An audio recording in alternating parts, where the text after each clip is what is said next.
ಸ್ನೇಹಿತರೆ ನಮಸ್ಕಾರ. ಇವತ್ತು ಟೊಮೊಟೊಯಿಂದ ಅದ್ಭುತವಾದ ಸಾಂಬಾರು ಮಾಡ್ಬೋದು. ನಾಟಿ ಸ್ಟೈಲು, ಈ ಕರ್ನಾಟಕದ ಈ ಟ್ರೆಡಿಷನಲ್ ಸಾಂಬಾರು ಅಂತಲೇ ಹೇಳ್ಬೋದು.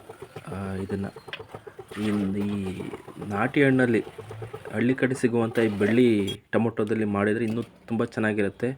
ಮೊದಲು ಟೊಮೊಟೊವನ್ನು ಚೆನ್ನಾಗಿ ತೊಳ್ಕೊಳ್ಳಿ, ಹಣ್ಣಾಗಿರಬೇಕು ಚೆನ್ನಾಗಿ. ಅಂಥ ಟೊಮೊಟೊವನ್ನು ತೊಳ್ಕೊಂಡು ಒಂದು ಪಾತ್ರೆಯಲ್ಲಿ ನೀರಿಟ್ಟು ಬೇಯಕ್ಕೆ ಹಾಕಿ, ನಿಮಗೆ ಬೇಕಾಗುವಷ್ಟು ಹಸಿರುಮೆಣಸಿಕಾಯಿ ಹಾಕಿ, ಸ್ವಲ್ಪ ಉಪ್ಪು ಹಾಕಿ ಚೆನ್ನಾಗಿ ಬೇಯಲಿ. ನಂತರ ಅದು ಬೆಂದಮೇಲೆ ಆಫ್ ಮಾಡಿ, ಒಂದು ಸ್ವಲ್ಪ ಹಾರಿಕೊಡ್ಬೇಕು, ಅದು ತಣ್ಣಗಾಗೋವರೆಗೂ. ನಂತರ ಈ ಬೆಳ್ಳುಳ್ಳಿ, ಸ್ವಲ್ಪ ಜೀರಿಗೆ ಹಾಗೂ ಕೊತ್ತಂಬರಿ ಸೊಪ್ಪು ಇವನ್ನೆಲ್ಲ ಹಾಕಿ ಚೆನ್ನಾಗಿ ಸ್ವಲ್ಪ ನುಣ್ಣಗೆ ಆಗುವಷ್ಟು ಜಜ್ಕೊಂಡ್ರು ಒಳ್ಳೆಯದೇ. ಚೆನ್ನಾಗಿ ನುಣ್ಣಗೆ ಮಾಡ್ಕೊಳ್ಳಿ. ಇದನ್ನು ತಣ್ಣಗಾದ್ಮೇಲೆ ಈ ಮಜ್ಜಿಗೆ ಕೋಲು ಅಥವಾ ಕೈಯಲ್ಲಿ ಹೂಚಿ ನೀವು ಸಾಂಬಾರು ಥರ ಮಾಡ್ಕೊಳ್ಬೋದು.